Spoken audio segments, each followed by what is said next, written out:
Hello bachcho, let's see the question. The question is a competitive inhibitor competes with the substrate for the substrate binding site of enzyme due to it. So यहाँ पे बोल रहा है जो competitive inhibitor होता है वो compete करता है substrate से for the substrate binding site of enzyme. तो यहाँ पे ये क्यों होता है? Option A is structural similarity with substrate. Option B is molecular weight similarity with substrate.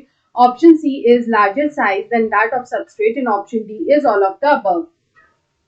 तो यहाँ पे अगर हम लोग इस तरह के इनहिबिटर की बात करें तो इस तरह का जो इनहिबिटर होता है वो यहाँ पे क्लोजली रिजेंबल करता है सबस्ट्रेट को। तो हम लोग बोल सकते हैं कि it closely resembles the substrate. वो यहाँ पे सबस्ट्रेट को जो है क्लोजली रिजेंबल करता है, मतलब कि वो बिल्कुल सबस्ट्रेट जैसा ही होता है इन स्ट्रक्चर। तो यहाँ पे उसका जो मॉलिक्यूलर स्ट्रक्चर होता है वो बिल्कुल सबस्ट्रेट जैसा ही होता है। तो उसका जो यहाँ पे मॉलिक्यूलर स्ट्रक्चर है वो यहाँ पे सबस्ट्रेट के आइडेंटिकल होता है। तो इस तरह का जो इनहिबिटर होता है वो यहाँ पे compete करता है। तो यहाँ पे ये किस तरह से compete करता है कि यहाँ पे ये इनहिबिट करता है the activity of, it inhibits the activity of enzyme. जो एंजाइम का एक्टिविटी है उसको यहाँ पे इनहिबिट करता है और सबस्ट्रेट के साथ compete करता है to bind to the active site of the enzyme.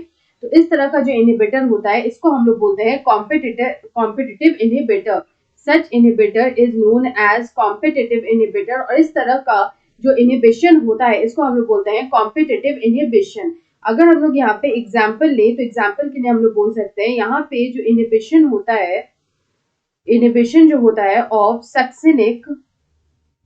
Succinic dehydrogenase.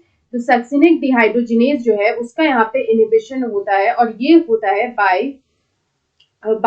Malonate. तो यहाँ पे जो सक्सिनेट या फिर हम लोग बोल सकते हैं जो सक्सिनिक डिहाइड्रोजिनेज है, यहाँ पे जो सक्सिनिक डिहाइड्रोजिनेज है इसका यहाँ पे इनहिबिशन होता है और ये इनहिबिशन होता है by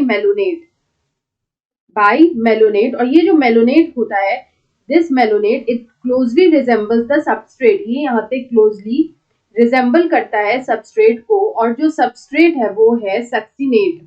the substrate is the succinate. तो यहाँ पे ये जो सक्सिनेट है उसको ये क्लोजली रिजेंबल करता है इन द स्ट्रक्चर। तो इस वजह से यहाँ पे जो है इनहिबिशन होता है सक्सिनिक डिहाइड्रोजिनेज का। तो यहाँ पे अगर हम इस क्वेश्चन का करेक्ट आंसर देखें तो ऑप्शन ए में लिखा है structural similarity with substrate. So option A is the right answer. I hope you understood it well. Best of luck.